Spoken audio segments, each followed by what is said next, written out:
Quem já tiver presente, fale aí se vocês estão me ouvindo bem. Dá para me ouvir direitinho?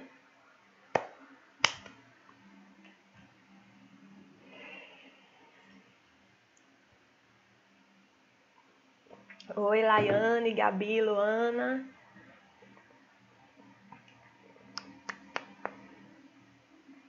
Ai, que bom, que bom.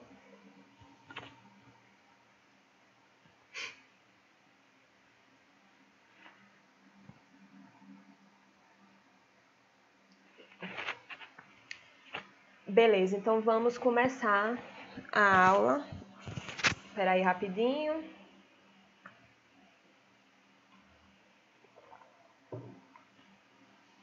Vamos lá. Como é que vocês estão? Estão conseguindo estudar direitinho? Ah, tem uma coisa que eu quero falar. Essa semana, né, tem algumas pessoas que estavam nos melhores amigos do meu Instagram e a gente estava marcando de pegar para poder resolver questões no sábado à tarde. Esse sábado vai ter resolução de questões de um simuladinho que vai ser biologia e matemática, ou seja, vai ter as questões de biologia tanto da minha frente como da frente da professora Reinalda e Carlos, e Marcel vai fazer o de matemática. Então, nesse sábado a gente vai ter isso, acho que vai ser por aqui mesmo, pelo YouTube, então só para avisar. E aí, durante a semana, ele vai colocar no grupo assim o horário, enfim, tudo direitinho.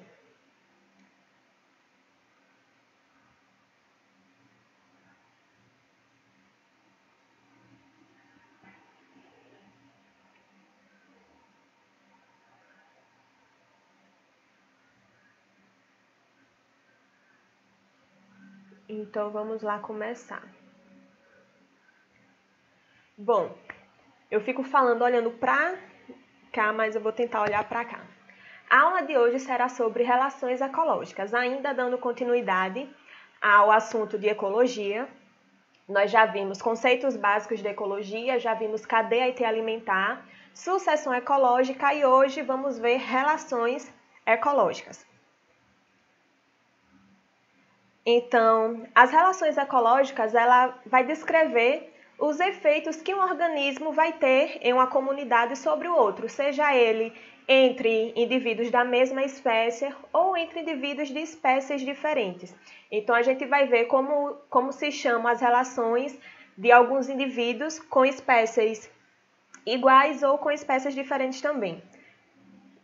Vamos começar falando sobre relações ecológicas harmônicas, ou seja, são relações que não vai causar nenhum prejuízo para aquele indivíduo. E aí, dentro das relações ecológicas, a gente vai ter relações ecológicas intraespecíficas, que são entre indivíduos da mesma espécie, e relações ecológicas interespecíficas, que vai ser entre indivíduos de espécies diferentes. Então, vamos começar agora com as harmônicas, que elas poderão ser positivas para os dois indivíduos ou poderá ser positiva apenas para um e o outro ele nem vai ser beneficiado e nem vai ser prejudicado, ele vai ficar neutro naquela relação. Então, começando a falar sobre as relações harmônicas intraespecíficas, que são entre indivíduos da mesma espécie. A primeira relação que eu vou falar aqui é a relação de sociedade. A sociedade ela vai ocorrer em indivíduos que não estão ligados anatomicamente. Depois vocês vão conseguir entender melhor essa questão de ligados anatomicamente. Então, nessa relação, como os indivíduos não estão ligados, como eles são, entre aspas, independentes anatomicamente, então, dentro dessa sociedade vai haver divisão de trabalho, que é o que acontece, por exemplo, com as abelhas. Nós temos as abelhas, que são as rainhas, operárias e o zangão. Milena, como assim divisão de trabalho? Por exemplo, a função do zangão é ser fértil naquela sociedade. A rainha vai ter a função de reprodução e também de manter a ordem na sociedade. Ela não vai dizer o que cada um tem que fazer, mas só a presença dela ali naquela sociedade já vai dar a entender para as outras abelhas que tudo tem que estar ocorrendo perfeitamente, que é o caso das operárias. A função das operárias em uma sociedade é, por exemplo, fazer a manutenção da colmeia, olhar se está tudo limpinho, alimentar as larvas. Então, as operárias, elas fazem isso porque a abelha rainha vai estar lá presente. E só a presença da rainha, as operárias já sabem que tudo tem que estar em ordem, tudo tem que estar limpinho, tudo bonitinho. Então, a sociedade é um tipo de relação intraespecífica, porque está ocorrendo entre indivíduos da mesma espécie, e é uma relação harmônica. Já nas colônias, percebam que na sociedade eu falei que os indivíduos eles não estão ligados anatomicamente. Já no caso das colônias, elas estarão ligadas anatomicamente, seja lá qual for o indivíduo que vai estar fazendo essa relação. Por exemplo, colônias isomorfas, como eu coloquei aqui, os indivíduos eles vão possuir a mesma morfologia. E aí você pergunta, como assim a mesma morfologia? Vou mostrar com exemplo. As bactérias. Aqui nós temos uma colônia de bactérias, aqui é do tipo Staphylococcus aureus, e cada bolinha que vocês estão vendo é uma bactéria, e elas estão ligadas anatomicamente.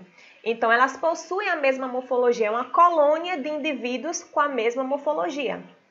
Já nas colônias heteromorfas, os indivíduos possuem morfologia diferente, que é no caso da caravela portuguesa. Esse indivíduo aqui, essa tipo parecendo uma bolha, ele se chama pneumatóforo. Ele é um indivíduo e essa parte de baixo aqui, parece uns tentáculos, já é outro indivíduo. E esses tentáculos aqui, eles vão possuir função de reprodução, de alimentação e de proteção. Então, se liguem só. Nas colônias isomorfas, como os indivíduos possuem a mesma morfologia, aqui é outro exemplo que eu esqueci de citar, que são os corais. Os corais não são pedras, tá? Tem muita gente que pensa que coral é pedra, mas não é. Isso daqui é um bicho, é um animal. Então, nas colônias isomorfas, não vai ter divisão de trabalho. Porque como eles são, no caso das bactérias, é tudo bactéria, então elas vão realizar as mesmas funções. Não vai precisar estar dividindo, como no caso da sociedade, que a abelha rainha tem uma função, a operária tem outra e o zangão tem outra. Então, nas colônias isomorfas, não tem divisão de trabalho. Já nas colônias heteromorfas, vai possuir divisão de trabalho, porque esse indivíduo aqui de cima, ele vai ter o seu papel de ficar flutuando, e essa parte aqui de baixo, como eu já falei, vai ter função de alimentação, reprodução e enfim. Então, aqui é outro exemplo de relação ecológica intraespecífica.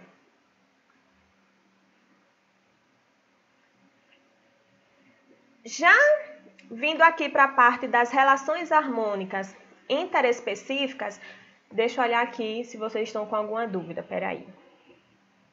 Vou olhar os comentários.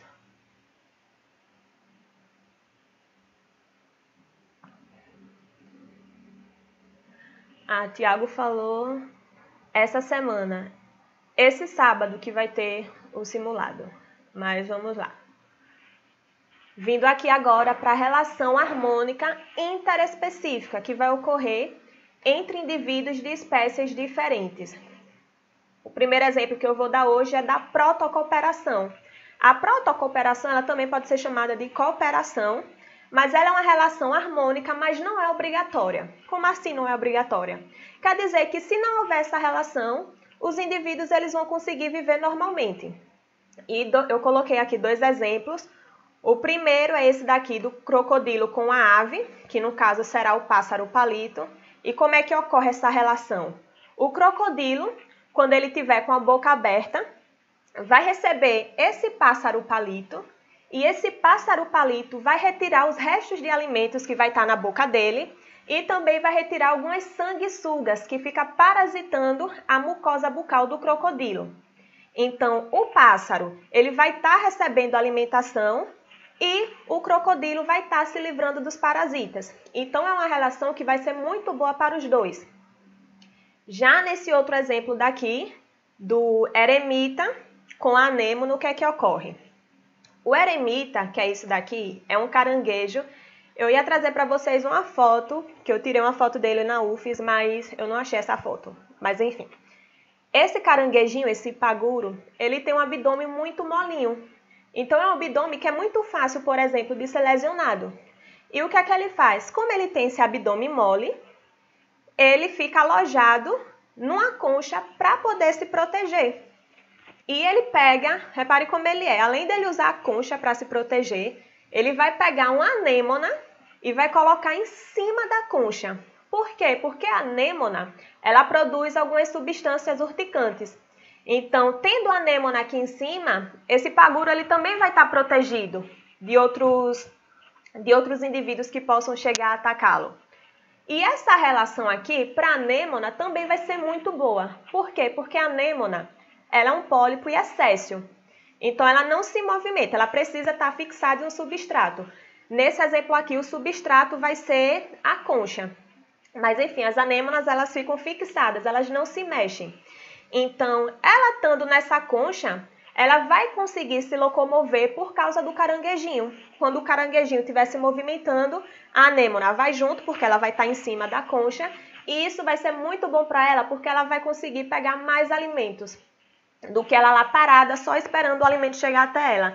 Então, ela tendo essa oportunidade de se locomover, vai ser muito bom para ela por causa disso. Então, aqui são mais duas relações de protocooperação.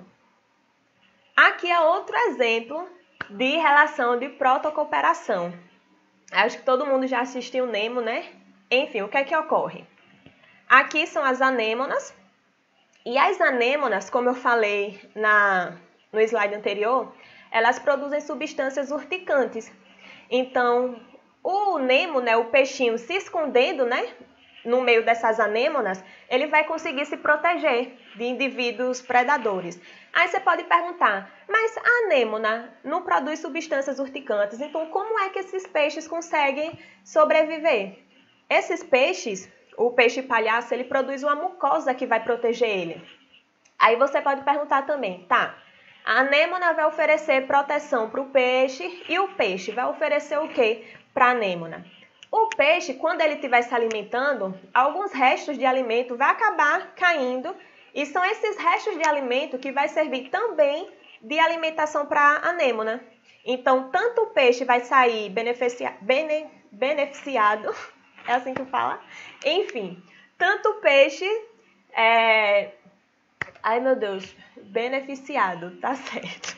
Tanto o peixe será beneficiado por causa da proteção que a anêmona vai conferir a ele, quanto a anêmona também, porque ela vai conseguir se alimentar dos restos de alimento que o peixe, no momento que ele estiver comendo, vai acabar se soltando. Deixa eu ver os comentários. Deixa eu ver os comentários. Tá tudo indo certo, gente. Vão dizendo aí se vocês estão entendendo, se vocês estão com alguma dúvida.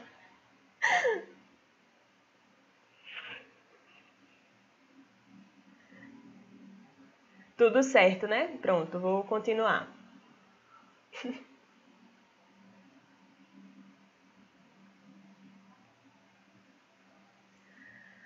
Bom, nessa relação aqui de mutualismo, também vai ocorrer entre espécies diferentes. E ela é obrigatória, não é bem que seja uma coisa obrigatória, mas só que esses indivíduos de espécies diferentes vão ter uma relação tão íntima, mas tão íntima, mas tão íntima, que essa relação será fundamental para a sobrevivência dele. Exemplos: micorrizas, que são associações de raízes com fungos, raízes de plantas com fungos. E o que é que ocorre? As hifas do fungo, como vocês estão vendo aqui, nessa parte...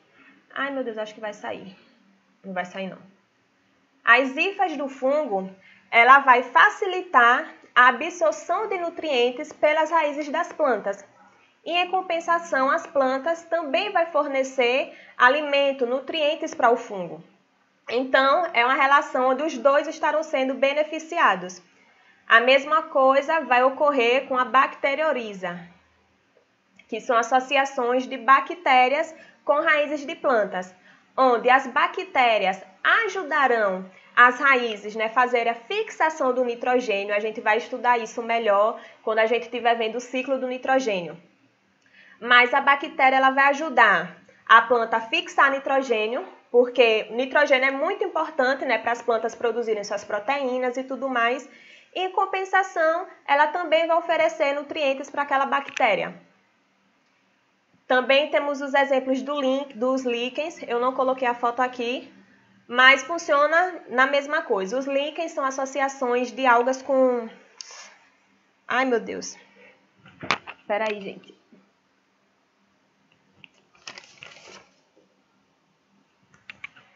Os líquens são associações de algas com fungos. Então, vai ser a mesma coisa. Os líquens, as algas, vai facilitar a absorção de nutrientes por parte dos fungos. E os fungos também vai ajudar os líquens com uma coisa também chamada de proteção. Por quê?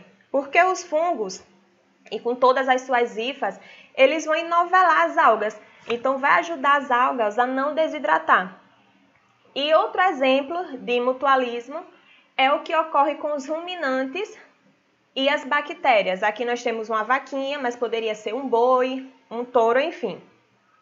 Os ruminantes, eles se alimentam de grama, obviamente. E os ruminantes, eles não possuem uma enzima chamada celulase. Essa enzima celulase ela é responsável por quebrar a celulose, fazer a digestão da celulose. Então, como os ruminantes não possuem essa enzima, eles precisam de algumas bactérias no seu aparelho digestório.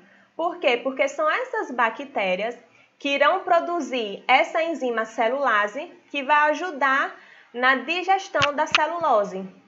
Então, no caso aqui, a vaquinha será beneficiada, né, por causa que ela vai ter uma bactéria digerindo a celulose para ela, já que ela não consegue. E a bactéria também será beneficiada porque ela também vai se alimentar daquilo que a vaca vai estar ingerindo. Então, é uma relação onde as duas vão sair se beneficiando. É por isso que ela é uma relação tanto obrigatória. Porque imagine se as vacas não possuíssem essas bactérias. Como é que elas iriam fazer a digestão da celulose quando elas ingerissem a grama? Então, é uma relação assim, bem íntima, mas muito íntima mesmo. Outro exemplo de relação interespecífica é a relação chamada de comensalismo. Nessa relação, um será beneficiado e o outro será neutro. Quando eu colocar isso daqui, o mais quer dizer que o indivíduo vai ser beneficiado, o zero quer dizer que ele vai ficar neutro, ou seja, ele nem vai ganhar e nem vai perder nada. E quando tiver um menuzinho, quer dizer que vai ter um indivíduo que vai estar sendo desfavorecido. Então, nessa relação de comensalismo, nós temos um exemplo do tubarão e da rêmora. E como é que ocorre? O tubarão, ele se alimenta do peixe piloto, que é esse peixinho que está aqui. E as rêmoras, elas vivem bem embaixozinho do tubarão, que já são esses indivíduos aqui. Então, quando o tubarão come o peixe e alguns restos também acabam saindo, né, da boca dele, as rêmoras se aproveitam para poder se alimentar. Então, a rêmora ela vai estar sendo beneficiada porque ela vai estar conseguindo alimentação. E o tubarão, ele nem será beneficiado e nem ficará no prejuízo, ele vai ser neutro. Ele apenas vai estar lá fornecendo alimento para a rêmora, mesmo sem perceber, mas a rêmora não vai estar causando nada de mal com ele.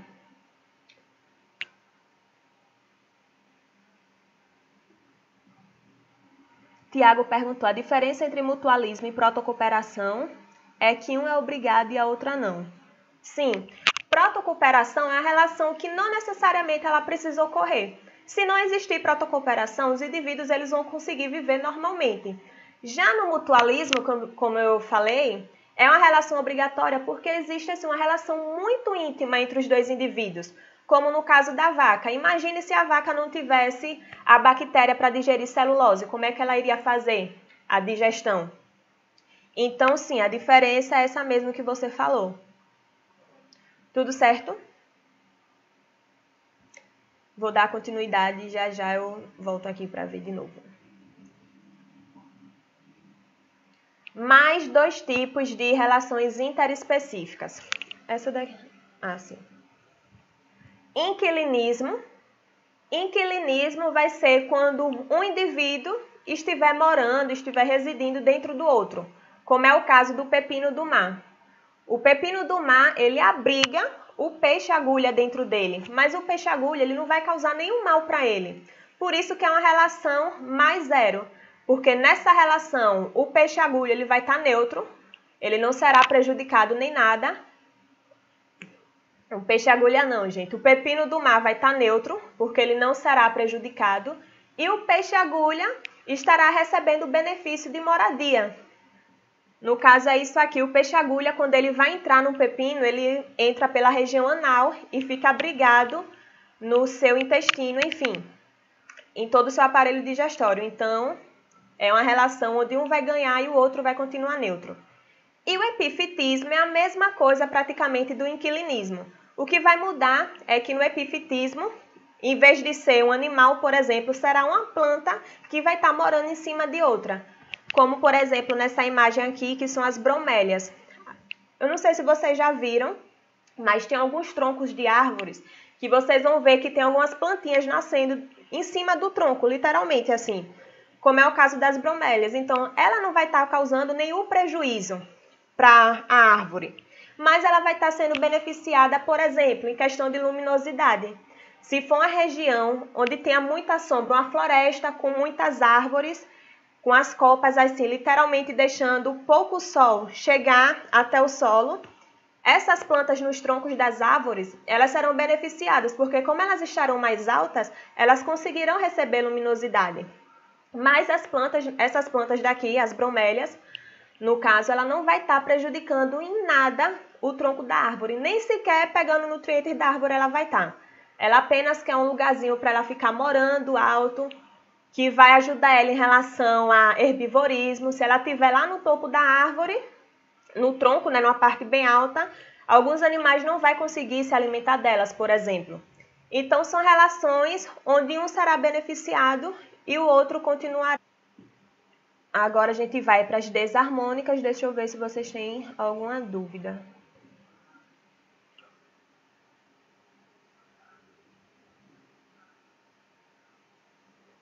É verdade que os peixes-agulha podem entrar.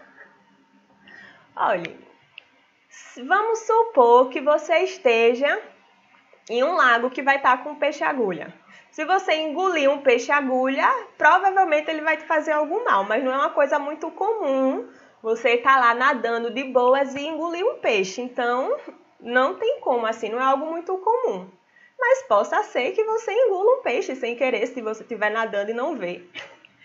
Mas não quer dizer que, no caso do pepino e do peixe-agulha, eu falei que o peixe-agulha, ele vai entrar no pepino pela região anal. Então, não quer dizer que se você tiver em um lago, um peixe-agulha vai entrar também pela sua região anal. Então, tem essa relação também.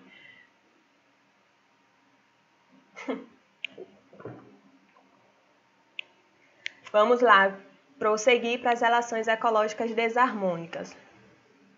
Tudo certo, Luísa, entendeu?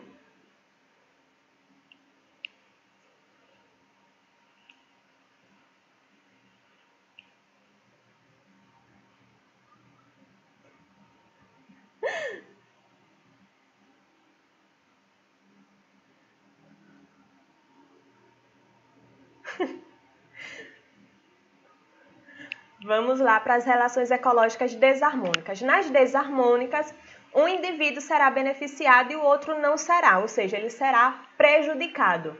Na desarmônica não tem essa questão de um indivíduo ficar neutro, não. O indivíduo neutro ele pode ocorrer apenas nas relações harmônicas, mas nas pronto. Então, o primeiro exemplo, preste atenção nisso daqui, estou falando agora das relações desarmônicas intraespecíficas, que são entre indivíduos da mesma espécie. Então, nós temos aqui a competição. A competição, gente, a gente vai encontrar tanto entre indivíduos da mesma espécie, como também entre indivíduos de espécies diferentes. Então, a competição ela vai ocorrer por alimento, né, em busca de alimento, espaço, pela fêmea, e ela é muito importante para a seleção natural também. Porque, imagine, deixa eu ver aqui, 2 leões, mesma espécie e tal, e eles vão competir por alimento. Obviamente, aquele leão que vai conseguir ganhar, né, que vai conseguir o alimento, ele vai ser o mais forte. Então, isso vai favorecer a espécie, porque os indivíduos mais fortes, eles serão selecionados. Então, a competição é até uma das relações ecológicas que o Enem mais ama cobrar. No final, eu coloquei as 5 relações que o Enem mais cobra. Mas, já falando aqui, será muito importante para a seleção natural por causa disso. Porque sempre quem vai ganhar, né, uma competição vai ser o mais apto, vai ser o mais fortão. Então, temos competição onde um indivíduo será beneficiado e o outro não. Canibalismo, essa daqui é muito interessante, o Enem também ama falar sobre canibalismo, que ocorre entre indivíduos da mesma espécie, onde um vai comer o outro. Eu vou dar o exemplo aqui do louva-a-Deus. A louva-a-Deus fêmea, que eu não sei se fala louva-a-deusa, mas enfim, a louva-a-Deus fêmea, ela possui 5 espermatecas. Espermatecas é como se fossem saquinhos que armazena espermatozoide durante a cópula. É ele quem vai armazenar. Então, a louva-a-deusa fêmea, ela possui 5 espermatecas. E aí, o que é que ela faz? Ela vai se relacionar com 5 louva-a-Deus macho. Vai fazer vucu-vucu com os 5. Desses 5, ela vai ver quem faz melhor, vai escolher ele para poder copular.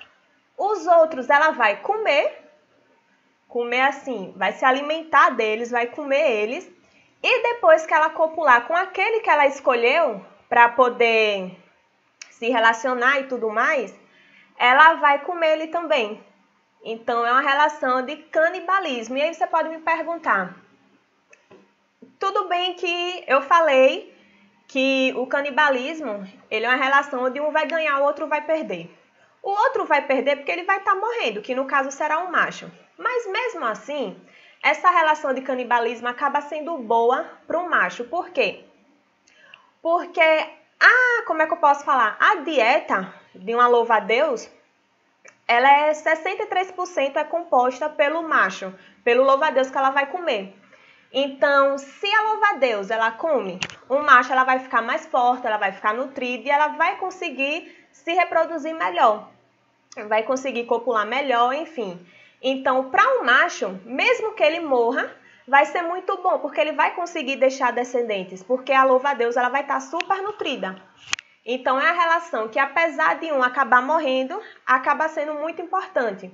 Tem uma questão que vai falar sobre isso, eu creio que eu coloquei nesse slide. Mas, enfim, apesar de ser mais menos, tem essa vantagem, né, em relação ao sucesso reprodutivo individual. O macho, ele vai acabar sendo beneficiado indiretamente porque ele vai acabar deixando seus descendentes. E a fêmea também será beneficiada porque ela vai estar se alimentando, vai estar ficando forte, ela comeu o macho, vai ficar super nutrida e vai conseguir fazer a reprodução da melhor forma. Essa parte realmente é muito complicadinha, mas na questão vocês vão entender melhor. Sim, competição sempre cai, Luana. Sim, Tiago, ela vai comer, ela vai se relacionar com os 5, vai escolher um para poder receber, né, os espermatozoides, e aí ela copular, enfim, tudo direitinho, mas depois ela vai matar. Ela mata tanto aquele que ela recebe os espermatozoides, como os outros. Aí ele morre pelos filhos, um exemplo. Isso. Ele acaba morrendo pelos filhos. Ele não vai se preocupar tanto em estar, morri, meu Deus. Não. De certa forma vai ser bom para ele, porque ele vai deixar seus descendentes aí pelo mundo. Mas enfim, a louva-a-Deus é uma safada, que nem as formigas que vocês vão ver depois. Outro exemplo agora de relação interespecífica, desarmônica, se liga, interespecífica entre indivíduos de espécies diferentes. Amensalismo, ou também pode ser chamado de antibiose, é quando uma espécie ela vai liberar toxinas que irão inibir o crescimento de outra espécie. Exemplo, maré vermelha. Aqui nessa região, as algas elas vão liberar toxinas, se eu não me engano, são algas do tipo dinoflageladas. Elas vão liberar toxinas E essas toxinas irão impedir o crescimento das outras espécies que estão vivendo aí nesse oceano, nesse mar. Outro exemplo, o fungo Penicillium, que é esse exemplo aqui. É um fungo que ele produz toxinas antibióticas.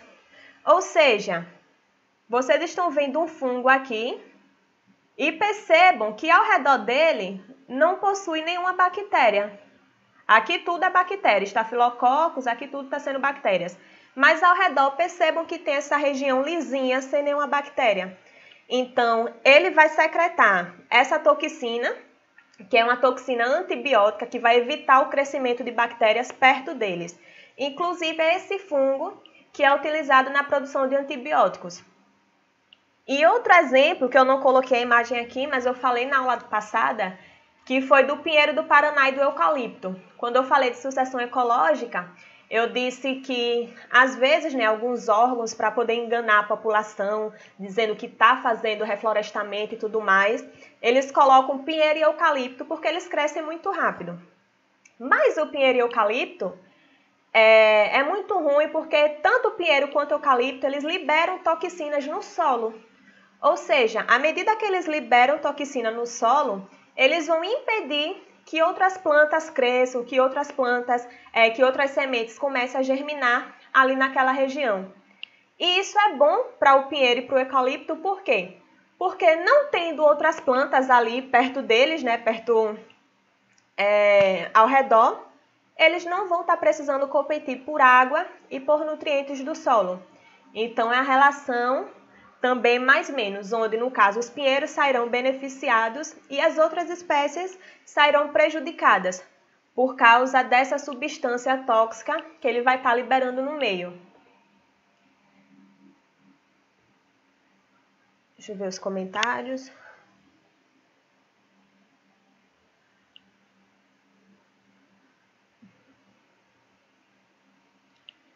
Outra relação interespecífica desarmônica, parasitismo, e o Enem ama também parasitismo. A gente até já discutiu uma questão sobre parasitismo na aula de cadeia alimentar, que era uma questão metade de cadeia alimentar e metade de relações ecológicas, querendo ou não.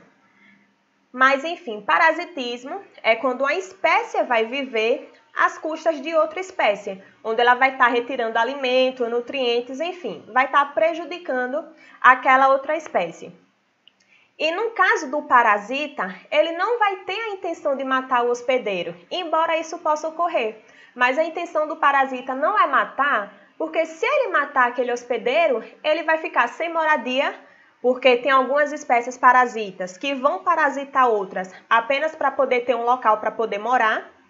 E também algumas espécies parasitas, elas vão ficar parasitando outras para poder obter alimento. Então, se ela matar, se a intenção dela fosse matar aquele hospedeiro, ela iria perder sua fonte de alimento e sua moradia.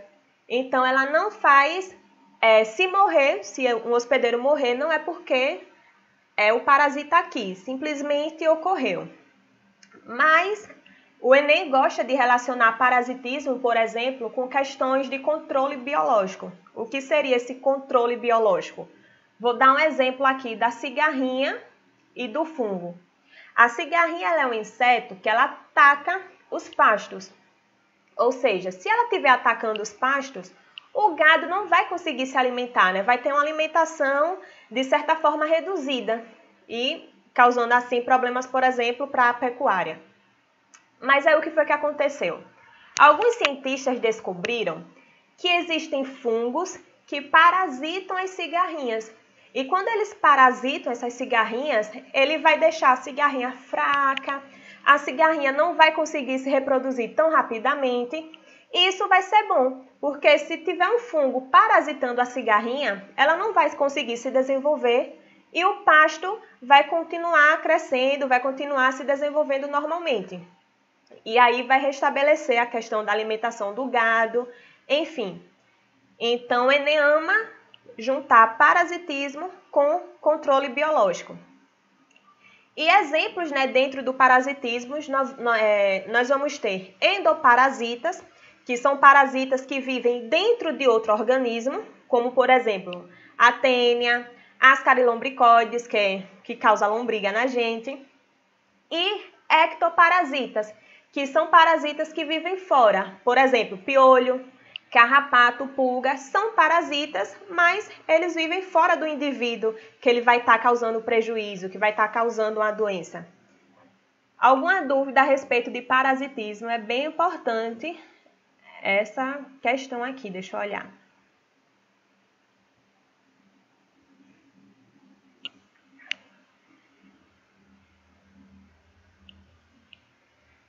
Tudo certo até aqui?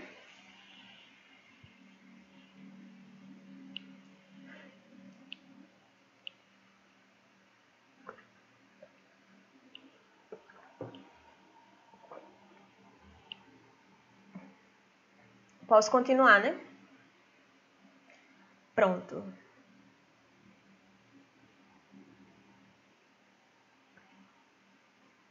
Vamos dar continuidade. Outros tipos de relações ecológicas interespecíficas desarmônicas. Predatismo. Predatismo é quando a espécie vai matar um indivíduo de outra espécie para poder se alimentar. E ela é muito importante também para a seleção natural. Por quê? Vamos supor, como no caso aqui, leão e búfalo. O leão, quando ele for predar um búfalo, ele não vai escolher aquele búfalo fortão, cheio de tatuagem, todo maravilhoso, não. Ele vai naquele búfalo ali que é todo fraquinho, né, que não consegue correr tanto, que já está um pouco doentinho, retardadozinho. Então, o leão, ele sempre, não só o leão, mas todos os predadores, eles vão focar em predar aqueles indivíduos que são mais fracos, porque vai ser mais fácil para ele predar um indivíduo fraco. Então, vai ser importante também para a seleção natural da espécie que está sendo predada, no caso dos búfalos. Por quê? Porque os búfalos do predador, mas em compensação os fortões, eles vão continuar ali, eles vão continuar se reproduzindo. Então, isso também é um mecanismo importante para a seleção natural. Vai estar selecionando os mais aptos, os mais bem adaptados àquela região, àquelas relações. Lembra que eu falei sobre competição intraespecífica? E agora nós vamos falar sobre competição interespecífica, que é praticamente a mesma coisa. Os dois indivíduos de espécies diferentes estarão disputando por alimento, espaço, comida, abrigo, enfim. Porém, lembrem, na aula sobre cadeias alimentares, eu falei isso aqui para vocês. Eu disse, gente, quando duas espécies, vou até falar devagar, porque isso aqui o Enem ama também. Nós temos espécies diferentes em um ambiente e essas espécies diferentes possuem nicho ecológico semelhante também, vai acabar ocorrendo uma competição ali. Lembre que nicho ecológico é o modo de vida daquele animal, é o que ele come, é como ele corre, enfim, o que ele gosta de predar, enfim. Então, se nós temos espécies diferentes com o mesmo nicho ecológico, vai acabar gerando uma competição ali naquela região, naquela comunidade. E também é importante para a seleção natural, porque sempre quem, no caso da competição, sempre quem vai estar, como é que eu posso falar? Os que estarão sendo eliminados, de certa forma, eles serão favorecidos, a sua espécie, em relação à seleção natural, porque os mais fortes continuarão sobrevivendo, se reproduzindo, enfim. Então, anotem aí no caderno de vocês, pelo amor de Deus, essa questão aqui do nicho ecológico. Na apostila de vocês eu vou botar isso bem grande, que é para vocês não esquecerem de jeito nenhum.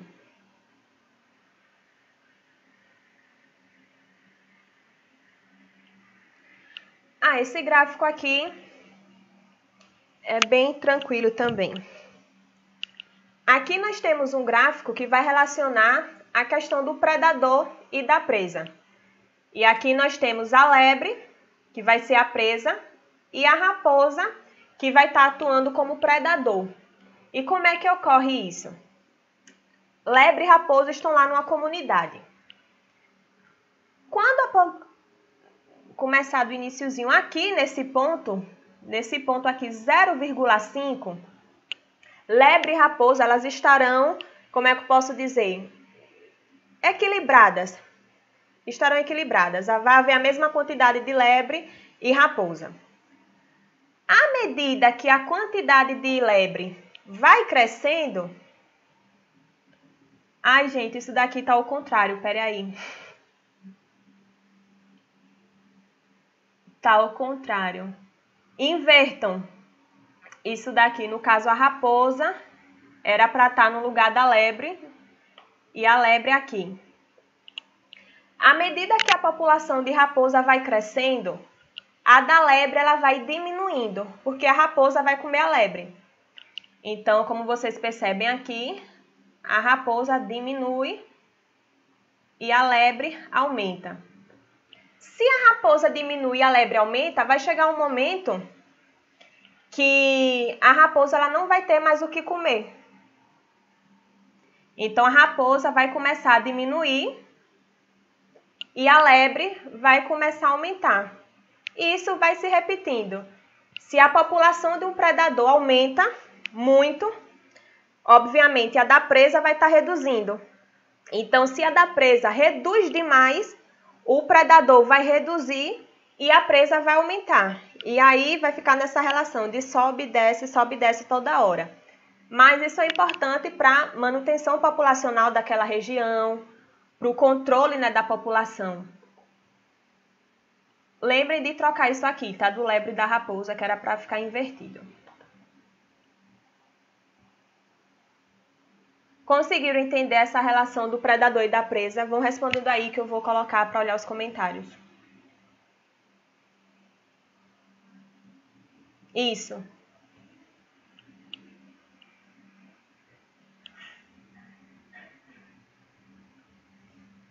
Correto, Tiago. Eu ia botar aqui, mas eu disse não. Não vou botar física, nem matemática, nem cálculo. Entender essa relação de quando o predador cresce demais, a presa, obviamente, reduz, mas chega um momento que o predador também vai reduzir, porque não vai ter tanto alimento para ele, e a presa vai começar a crescer. E aí vai ficar nesse vai e volta toda hora.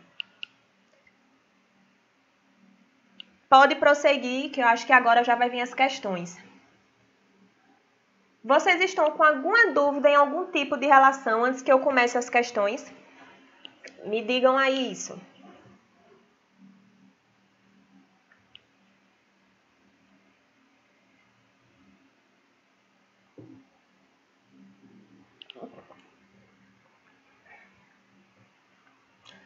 Ah, ainda falta essa aqui.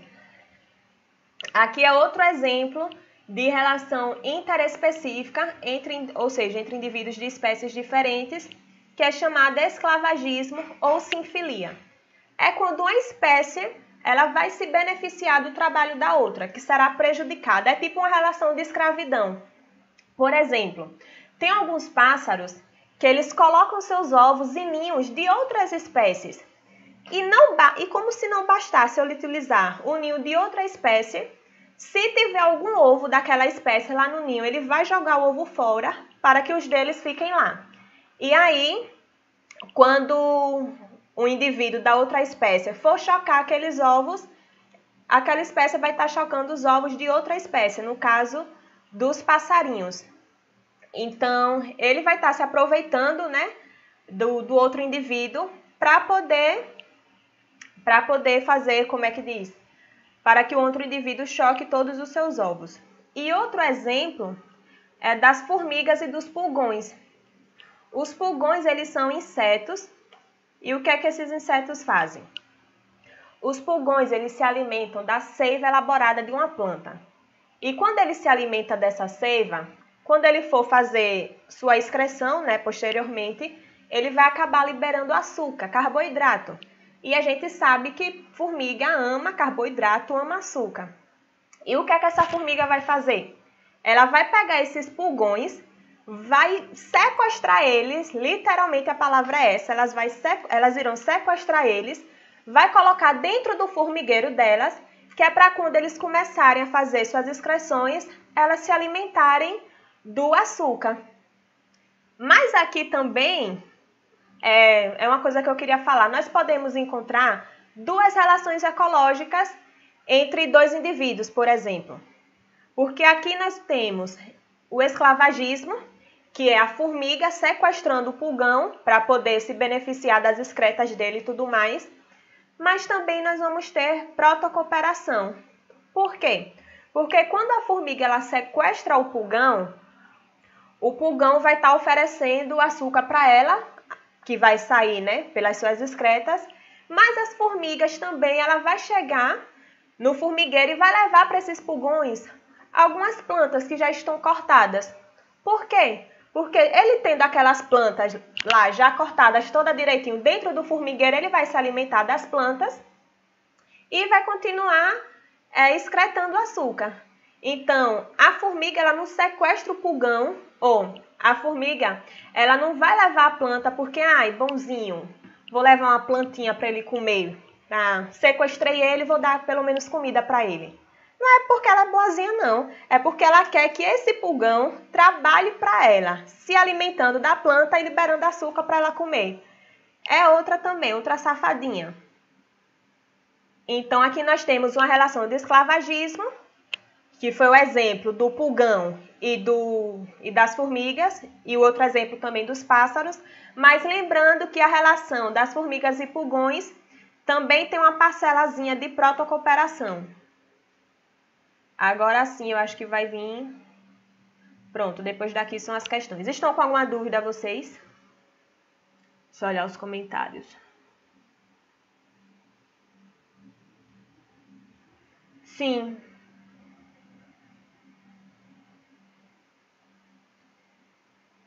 Vamos lá. Aqui eu coloquei para vocês as 5 relações ecológicas que mais caem no Enem. Competição, sempre lembrem em relação à competição a questão de seleção natural. No caso de competição entre indivíduos de espécies diferentes, lembrem da questão do nicho ecológico, que eu já falei 1000 vezes. Outra relação, parasitismo. E eu já falei, o Enem gosta de relacionar parasitismo com o controle biológico. Predatismo, que também é importante para a seleção natural. Canibalismo, a gente vai resolver questão de canibalismo hoje. E mutualismo. Então, quando vocês estiverem estudando, foquem um pouquinho mais nessas 5 daqui. Tipo, sociedade e colônia não é uma coisa que o Enem ama e diz, nossa, como sociedade e colônia é uma coisa perfeita, vou botar. Não é. Tem aquelas preferidinhas, então dê uma olhada assim com mais carinho para essas 5 relações daqui. E vamos responder questões. Coloquei umas 5 questões, eu acho que já está quase perto de 10 horas. 9h53. Mas querem que eu responda as 5 ou só algumas? Porque aí eu posso escolher algumas, né, para estar respondendo, enfim.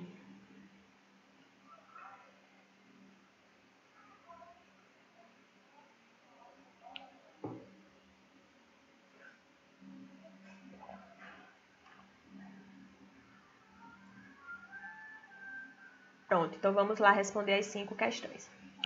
Essa daqui foi do Enem 2019, né? Enem do ano passado, tá fresquinha. E vamos lá. Eu vou ler ela pelo celular, porque por aqui eu não consigo ver tudo.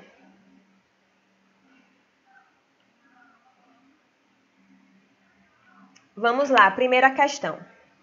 As cutias, pequenos roedores de zonas tropicais, transportam pela boca as sementes que caem das árvores, mas em vez de comê-las, elas enterram em outro lugar. Esse procedimento lhes permite salvar a maioria de suas sementes enterradas, para as épocas mais secas, quando não há frutos maduros disponíveis. Então, as cutias, elas guardam as suas sementes já pensando no futuro, já pensando quando chegar uma estação que possa ser que essas sementes fiquem um pouco escassas devido ao período.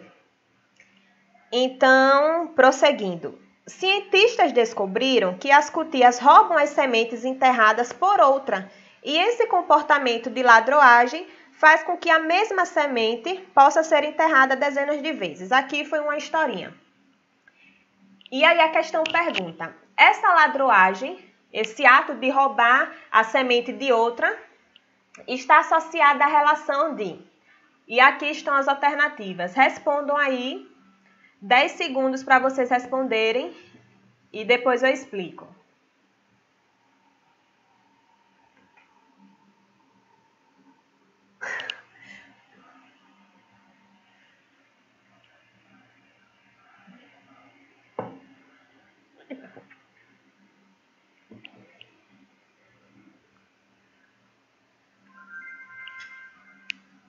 Vai ser competição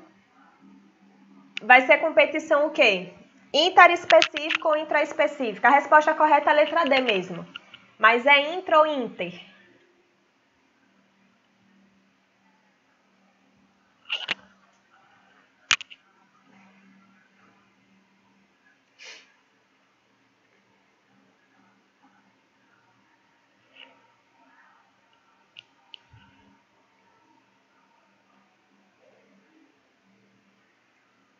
Nesse caso daqui vai ser uma competição... Não.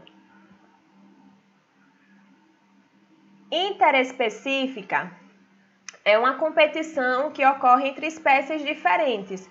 No caso aqui é uma cutia roubando a semente da outra cutia. Então é uma competição intraespecífica. Entenderam? Interespecífica entre espécies diferentes. Intra, entre espécies iguais. Ui.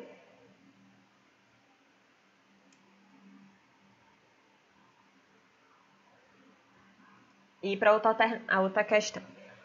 Essa também não tem muito tempo, olha, do Enem 2016. Já deixei grifado aqui, hábitos ecológicos semelhantes. Ou seja, hábitos ecológicos, vocês já sabem que é nicho ecológico. Então, vamos lá para a questão. Em uma floresta, existiam duas populações herbívoras que habitavam o mesmo ambiente. A população da espécie X mostrava um grande número de indivíduos, enquanto a população Z era pequena. Então, já sabemos que será uma relação interespecífica, porque está mostrando duas espécies diferentes.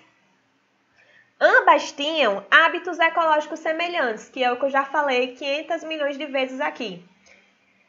E aí tem, com a intervenção humana, ocorreu a fragmentação da floresta em duas porções, o que separou as populações X e Z.